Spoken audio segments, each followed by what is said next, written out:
Hello, everybody. I'm Jesse Waters, along with Kimberly, Guilfoyle, Juan Williams, Dana Perino, and Greg Gutfeld. It's 5 o'clock in New York City, and this is The Five.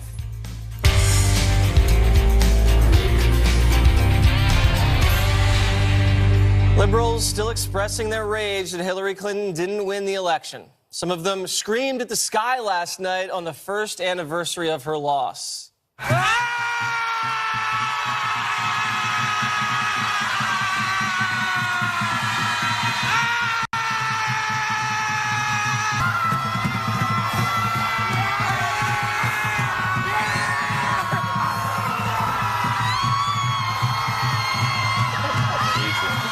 I was actually at one of those spectacles. I forgot to bring earplugs. But we're going to have much more to show you of that in a moment. But you know where Hillary is today? In Wisconsin, about to lament her crushing defeat in the state she never stepped foot in once during the campaign. Last night, the failed presidential candidate broke her silence on Donna Brazil's allegation she rigged the race against Bernie and had too much influence on the DNC. She took a dig at her party's former chair. I didn't know what she was referring to because, as has now come out, that just wasn't the case. But the current DNC leadership really invested heavily in Virginia and New Jersey and other places. And I called the current chairman, Tom Perez, to congratulate him because he didn't get knocked off course. He didn't get overwhelmed by other narratives and stories coming at him.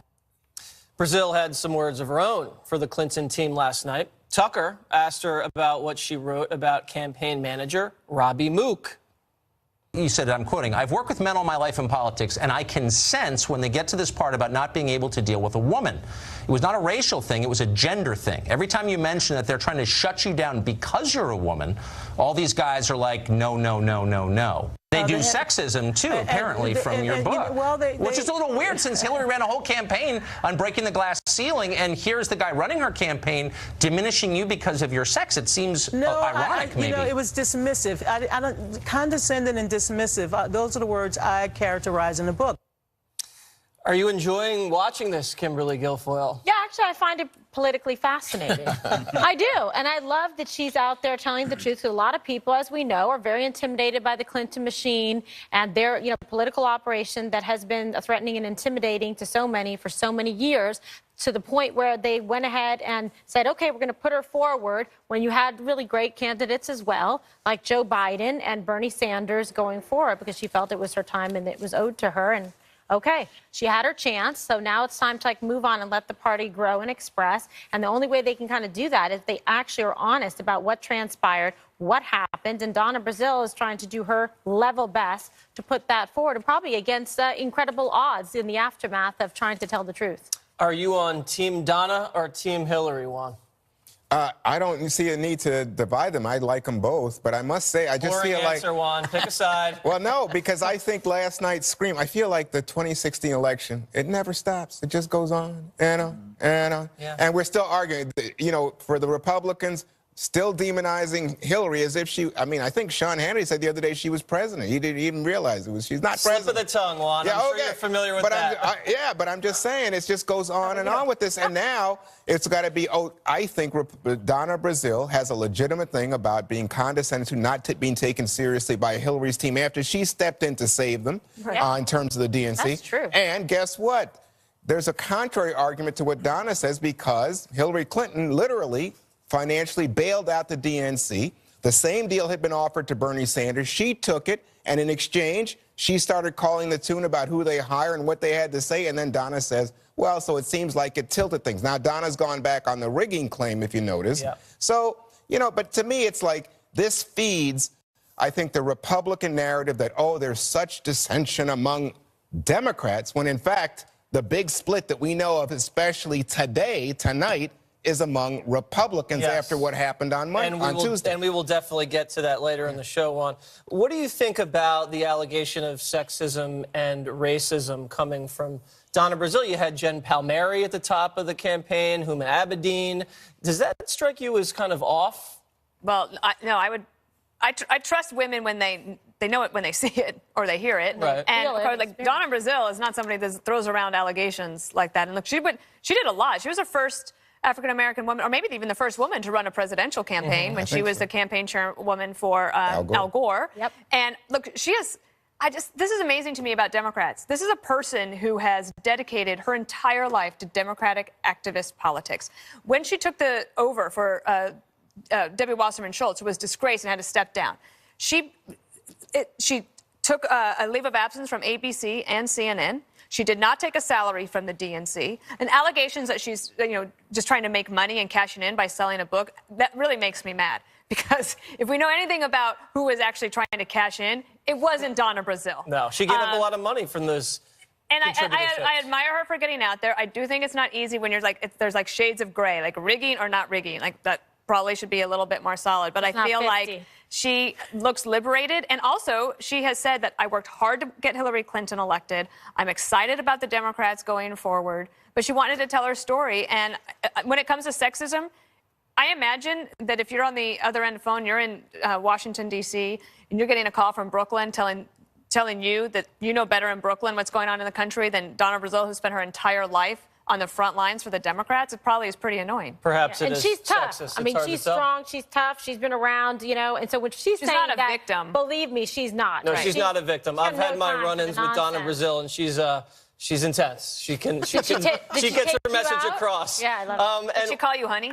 No, I wish she did. I think find she that told flattering. him, bless your heart, Jesse. I think she did. I think that was meant as a put-down. I want to get Greg's take on all of this, including this, when she answered whether or not she gave a question to Hillary. Roll it. What I sought to do, Tucker, was to ensure that we had these issues on the table, and I made sure that our candidates, I didn't want them blindsided. That's what I admitted to. That's what look, what WikiLeaks put out. That's the greatest spin I've ever heard. I didn't want them blindsided. Hey. That's so good. You should do this for a living. That is hilarious. She fed Hillary a debate question, and that was the excuse. Yeah. That was a terrible answer. I know we all love Donna now because Donna's going after Hillary, but she's got to think about a better answer for that question because it is a definite flaw. I mean, she's accusing people of rigging an election. That's a rigging right there. Mm-hmm. The only way to settle this between Hillary and Donna is in the octagon. I think Hill versus Brazile, cage match, each armed with a book. Only one leaves alive. The thing is... Juan, you said that we're all demonizing Hillary. You can't demonize Satan. Oh, and wow. I think the fight's over before it began. The winner in all of this is Bill, because at least Hillary is yelling at somebody else, so he can relax. She's tangling with Brazile. He's tangling with the brazier. It sounds like South Park. Didn't South Park put Jesus versus the devil in the octagon? Yeah, I was exaggerating. She learned a lesson. Next time, coincide your book tour with a political campaign, because then there'll be a financial incentive to go to Wisconsin. Could be. Aha. But I will say working this. harder at this in the campaign. I will say this in response to what Dana said, that I think that what Donna did, in conjunction with, we'll talk about later, the new Biden book, I think lots of people are taking on what was the Clinton machine, which dominated the Democratic Party since was it 92? Yeah, that's what I'm saying. It's over. Too. Let's go to some screaming from some of Juan's friends. I visited them last night in Washington Square Park. Happy to see you. Do you think screaming into the sky makes your side look good? Screaming into the sky makes our side look fun. Fun? Yeah. Funny? Fun.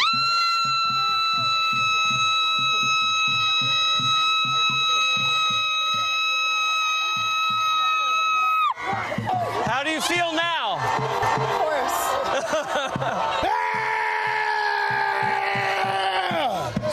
You feel better? Somewhat. You want a pacifier? I'll go yourself. Did they know you were from Fox? No. I introduced myself, and most of them ran in the opposite direction. How many were there?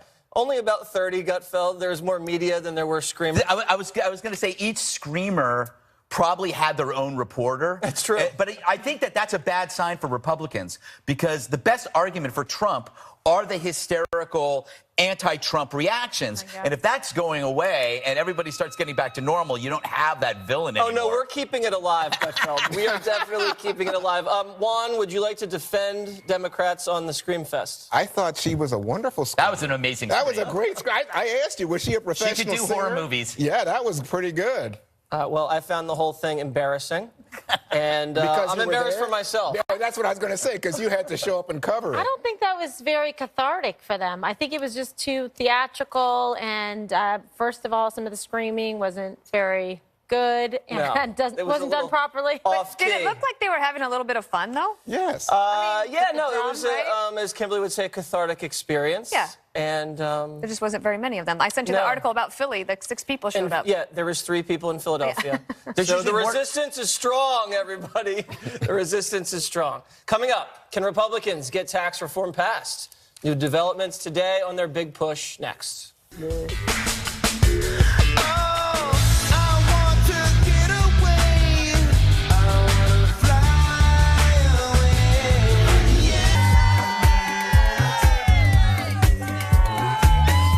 After a bleak Election Day Tuesday for Republicans, the GOP now moving full speed ahead on tax reform. The idea? They don't want to face an even worse prospect, big losses in the midterms come 2018. The Senate unveiled its version of the overhaul this afternoon, with billions of tax cuts for corporations and some for Americans. The House measure was approved earlier by the Ways and Means Committee after some last-minute changes. Now, can Republicans finally deliver on President Trump's agenda? Kimberly?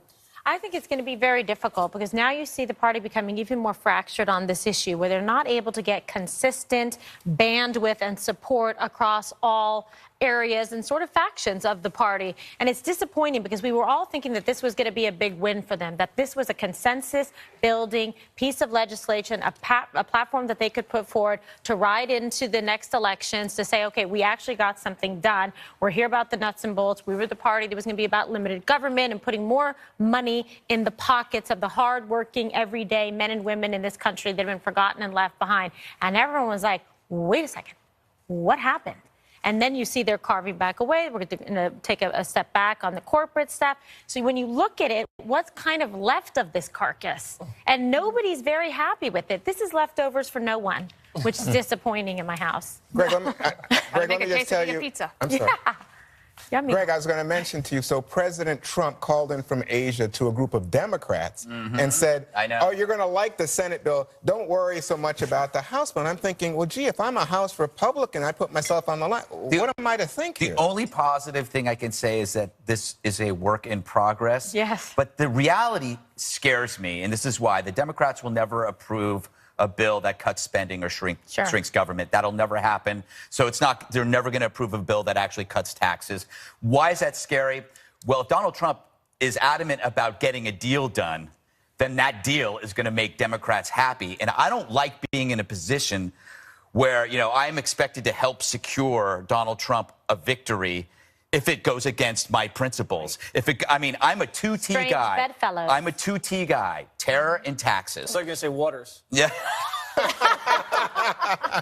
You're always thinking about yourself. Right. But it's all I got. But it's all I got. It's all I got is these are the 2 big things for me. Strong on terror, strong on taxes. Me too. I can't move on that. This is all I have left. TNT and dynamite. That's it. All right. So now we're going to play a game, America. And in this game, Jesse Waters is going to be the House, and Dana Perino will be the Senate. So in the okay, you ready, guys? You ready? Here we go. In the House bill, all state and local tax deductions gone. What do you think, Dana? I think in the Senate, for as hard as that's going to be for many Republicans in high-tax states, California, New England, New Jersey, in the Senate, there are not many Republican senators in high-tax states. So they don't care. And from a policy perspective, it matters more to them that they don't think those deductions should be there at all. So I think that if you're worried about that, I think the Senate's not going to do anything. Okay, Jesse, as the House, in the Senate version, the mortgage interest deduction, it's good. It stays in. So the housing industry should be pleased. Yeah, great for the housing industry, great for me. Jeez, what's it's great for people in places like New York and California, but if they're going to get rid of the state and local deductions, that doesn't really balance out. Yeah. Because your state and local are much higher than your mortgage to tax deduction. Now, and then they're phasing in the corporate tax cuts? Yes, that's what I was saying. That's not stimulating anything. But you know what I was going to ask you, because I saw that the top bracket, the Senate keeps 7 tax brackets. Yeah, another. Right. Instead of the House has 4. So they're not actually simplifying the tax code. I remember the other day you went ballistic. Oh, those senators. The senators over there. I blame Perino in the Senate. You went ballistic the other day when you were talking about the upper bracket. And I said they went from 39 just to 38% in the Senate bill. Massive Reagan-esque tax relief. But there's a good reason for this, Okay. and that is because what you were talking about, it's not just that the Democrats don't want to cut spending, it's that the president doesn't really want to either. Where you can actually get spending reform would be on entitlements, and the president's out on the campaign trail is very adamant. I'm not going to do it. Mick Mulvaney has said, I tried to convince the president it's necessary. He said no, so that's why they're actually trying to fit it all into this box. And I don't think it's just about winning elections for the midterms or just supporting the president's goal. I think that on the merits, tax reform makes a lot of sense. There are some really good things in here. Yeah. And actually, Larry Lindsay, who's an economic tax cut expert. Oh, Larry. You know Larry. Yeah, where? He says that the phase-in on the corporate tax rate really wouldn't have that big of an impact. He said that because if corporations know that it's coming, they'll be able to work But it they in. might go But it's not the But simple Wall Street flat didn't fare like it system. today. If you look at the Dow, and you have also, I mean, like you said, tax cuts is like pizza. Even if it's bad, it's still good. People didn't are say that. keeping. You said the bill is okay. You know, I thought you meant tax about relief is pizza. still okay. But my point is that there are some Perinoism. good things in there. Well, there are but a it's lot of like, people who will end up paying more. But what they're saying is like that that's you rich and people. you and you and you. What about you? Yeah, me probably. I'm not as rich Hopefully. as you guys. Well, yet. So here, Juan. Yes, I know. Yeah, Juan's, yeah. Let me just say this to you, Crushing Kimberly. it. Yeah. So in the Senate bill, you can deduct medical expenses, which is a big concern for seniors. Yeah. But still out of there are things like teachers and school supplies, you know, moving expense. A lot of the expenses, things that people previously deducted, gone. So it would seem to offset any potential deduct. You're shaking your head. I'm kind of frustrated, dismayed too. because I feel like we've been saying forever that you get a once-in-a-generation opportunity to reform taxes. And Republicans, conservatives, for years, decades, have been saying you want a simpler, flatter, fairer system. And it just feels to me like maybe that's like kind of halfway splitting the baby, maybe, but not really. And then they got to do all this deal-making. To me, maybe it will stimulate the economy. But I wish that they would have just been able to do the right thing economically, even though it would have been hard politically, and that is do the corporate tax rate cut and then figure out the individual stuff later, because this is a mess. It's like taking half of a donkey and half of an elephant and then going like this. Mushing it. Yeah. And you got a donkey. Literally. Yes. Yeah, Doesn't work. Maybe Okay, we gotta go interrupted back you. to like Herman Cain. I like that was simple. And boy, he can make some pizza too, so I'm for that. Where is he now? Food court. Yeah, food court. Oh my He's God. on Fox Business food right now. court meets tax cuts. Exactly. He's going to walk through that door any second. But also, then so many people still talk about, and economists talk about the flat tax, some that support the fair tax. But now this, I don't even know what happened. Like some kind of creature monster walked through the door. It's not what we were anticipating, and this was supposed to be their strong suit. Okay, so quick bet, because we got to go. Does it pass? I'm not feeling it tonight. Okay, Jesse? Yeah, I think it's going to pass. Look at him, he's dejected. Something I don't like it. will pass. Gregory. All things pass. You hope. Yes. I'm hoping right now it will pass. Hey, With boy. you more quickly This than others. doesn't- Commercial. You know, this is not a happy group Accurate. of Republicans in here. Ahead, some stunning accusations against the Republican Senate nominee in Alabama. Breaking news next.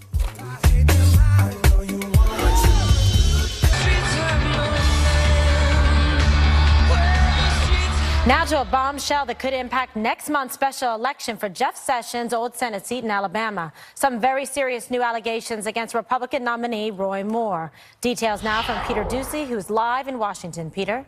Kimberly, a 53-year-old woman claims that when she was 14 and Roy Moore was just 32, he's 70 now, long before he became famous for getting kicked off the Alabama Supreme Court for leaving a Ten Commandments statue up, Moore kissed her, he touched her, he stripped down, he tried to get her to touch him in a sexual way, and she says she didn't want it. But tonight, Moore is not admitting to anything. He's calling this fake news, and part of an emailed statement from the campaign says this: Judge Roy Moore has endured the most outlandish attack on any candidate in the modern political arena, but this story in today's Washington Post alleging sexual impropriety takes the cake. National liberal organizations know their chosen candidate, Doug Jones, is in a death spiral, and this is their last-ditch Hail Mary.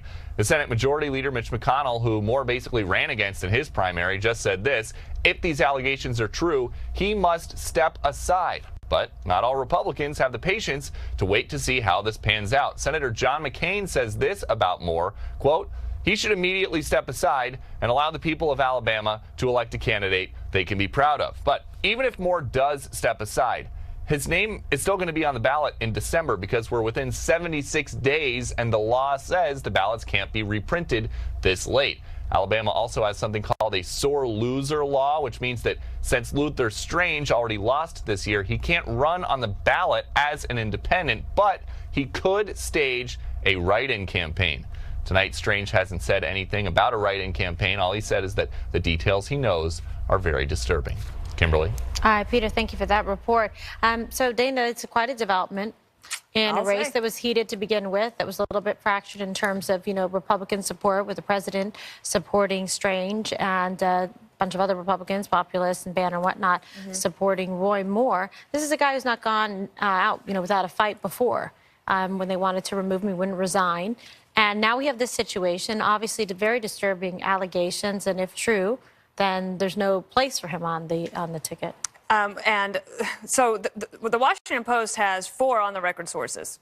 And, to call it fake news, I mean, that would be extraordinary that you had 4 different people all lying about somebody. These are actually Republicans, that, the ones that were quoted, at least the one main one is. And so obviously it's disturbing.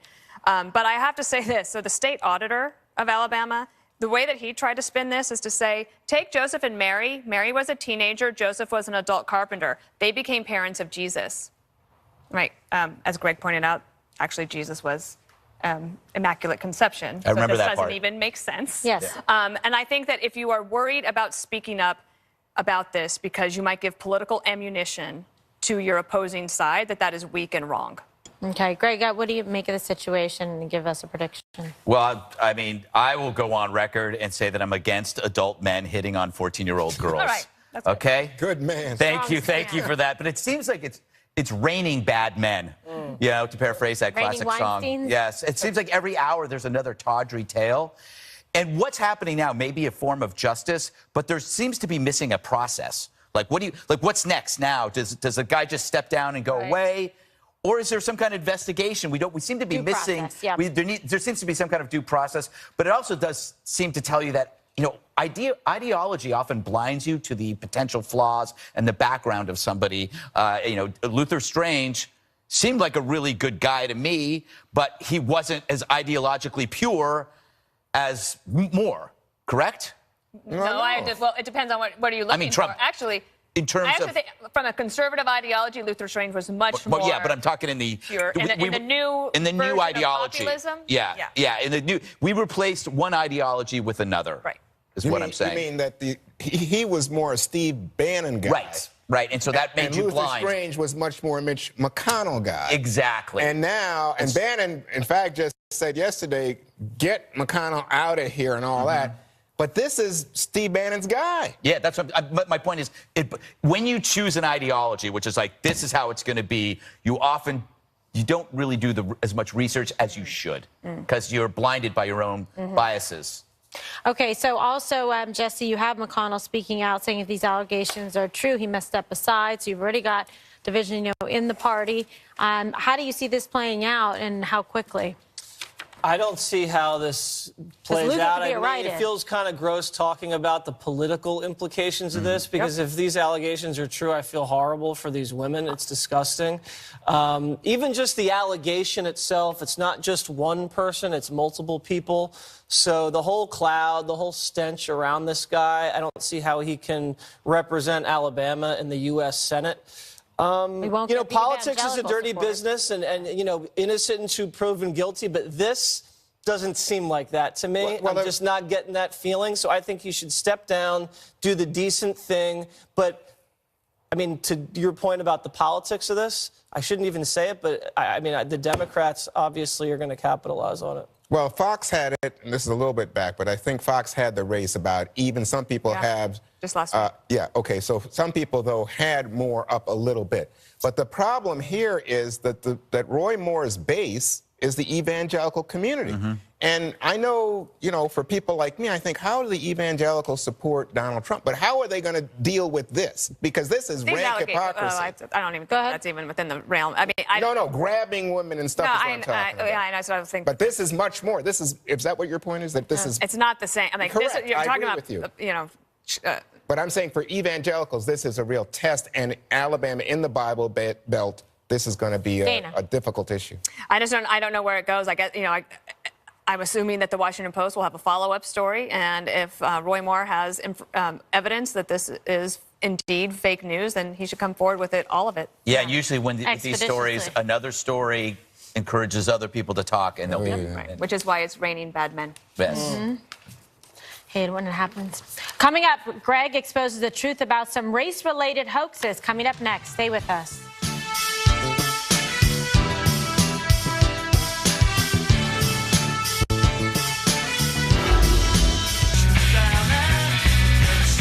Now on to some lighter news. A few months back, we ran a clip of a superintendent at the Air Force Academy chastising racist cadets. His speech came after slurs were found on a dorm room message board belonging to black students. If you demean someone in any way, then you need to get out. And if you can't treat someone from another race or a different color skin with dignity and respect, then you need to get out. The power of that diversity comes together and makes us that much more powerful.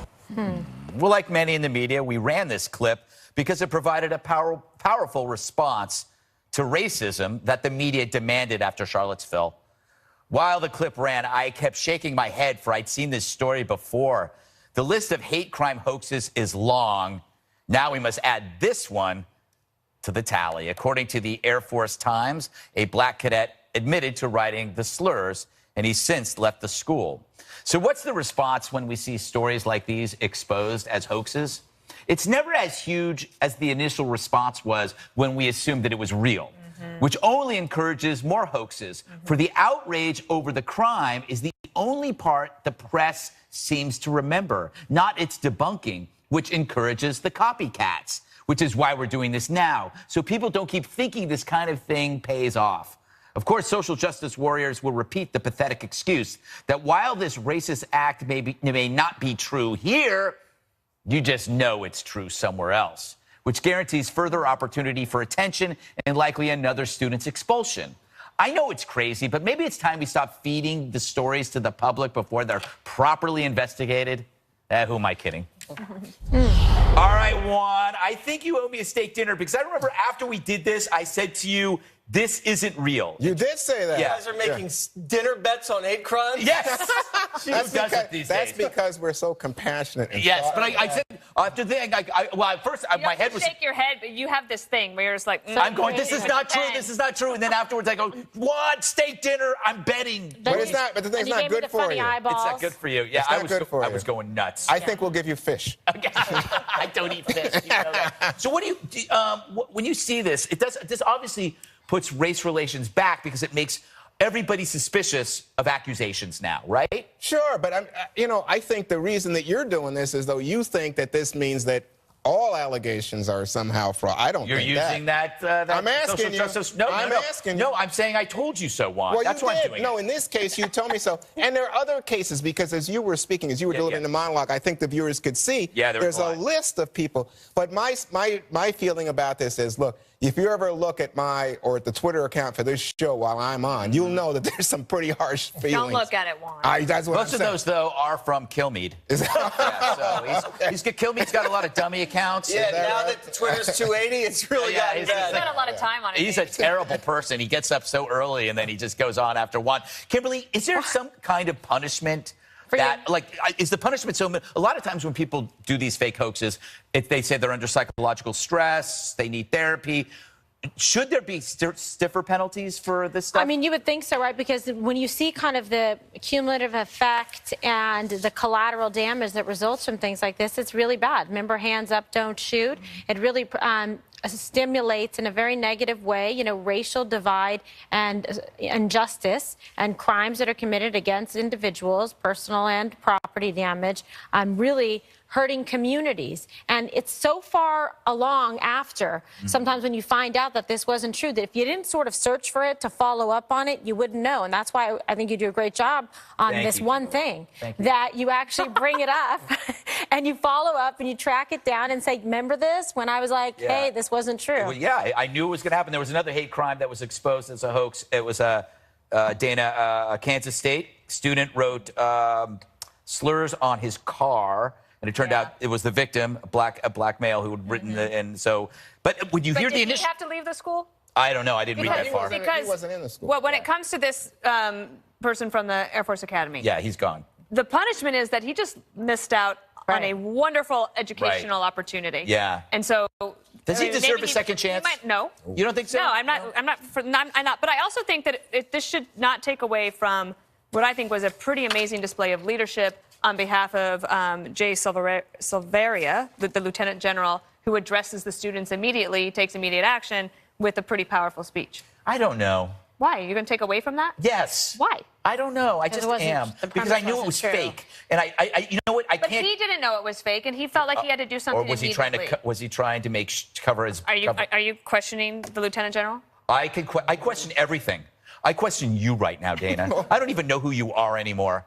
Jesse, thoughts? Thoughts. Yeah, well, I think Kimberly's favorite poet, Shakespeare, said a lie travels halfway around the world before truth puts its shoes on. I don't think Shakespeare said that.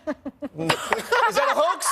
I think it was Jim Fix. Okay. I don't know. Either way, this is what happens. And this guy researching this says there's hundreds of these per year. We just had one in New York where a Muslim woman said 3 white guys on the subway attacked me and tried to rip off my hijab. She had to ended up filing a fake police report. Now, the motivation for this is because people are struggling with personal problems. And they want to feel as the victim. Important. And they want the attention that the victim and victimhood gets. And the victimology industry is an incubator for these fake hate crimes. And they're mostly on college campuses where you have these safe spaces, the microaggressions, and everybody hates a straight white male. So when these people get to college, their antennas go up, and they're always looking for sexism and homophobia and racism. And then when nothing happens, they're forced to make them up.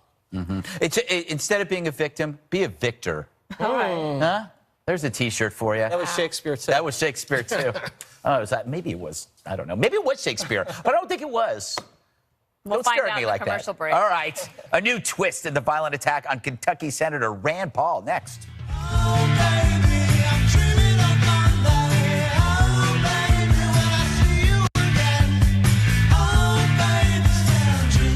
Identity thieves know if your email address is on the dark web. Do you? Find out with Experian. Go to Experian.com/scan for your one-time dark web scan.